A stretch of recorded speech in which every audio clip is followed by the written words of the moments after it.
আমার পিছনে অনেকগুলা বাস। আজকে বাস নিয়ে একটা ছোট গল্প বলবো। সবাই গল্পটা শুনে যাবেন।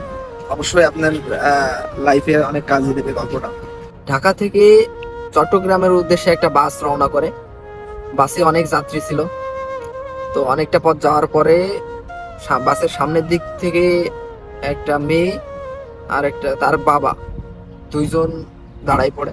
দাঁড়ায় সবাইকে বলে যে আমার মেয়েটা বয়স হয়েছে, তার তো বিবাহ দেব। তো আমার সামর্থ্য নাই বিয়ে দেওয়ার মতো, টাকা পয়সা নাই। তো আপনারা যদি কেউ সাহায্য করতেন তাহলে আমার মেয়েটার বিয়ে দিতে পারতাম। তো সবাই নরম।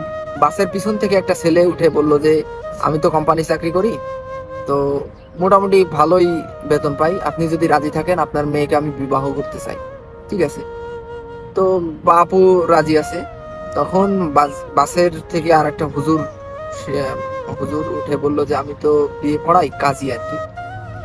তো আপনারা যদি দুই পক্ষই তো রাজি আছেন, যদি সম্মতি দেন তাহলে আমি বিয়ের কাজটা এখানে সারতে চাই, বাসের ভিতরে। তখন সবাই সম্মতি দেওয়ার পরে বিয়ে শুরু হয়ে গেল। বিয়ে শেষ। বিয়ের কাজ সম্পূর্ণ করার পরে দোয়া কালাম পড়লো। তখন প্রায় ফেনীতে, ঠিক আছে, ঢাকা থেকে ফেনীতে চলে গেছে ওই টাইমে।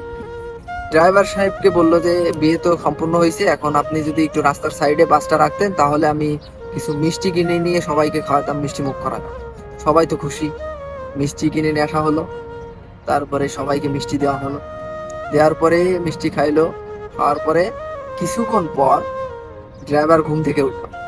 উঠে দেখে যে সবাই ঘুমায় আছে, কিন্তু সেই বর, বউ আর বউর বাবা, মানে ওই কন্যা সন্তানের বাবা আর হুজুর, এই চারটে লোক বাসে নাই, সবাই ঘুমায় আছে।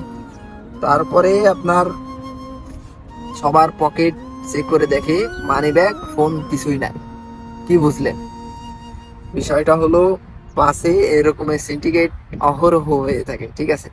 তো সবাই বাসে আমরা যাতায়াত করি, খুব সাবধানে থাকবেন এসব সিন্ডিকেট থেকে। আহ, হুট করে আসে কেউ কিছু বললে পারেই আসলে বিশ্বাস করা ঠিক না।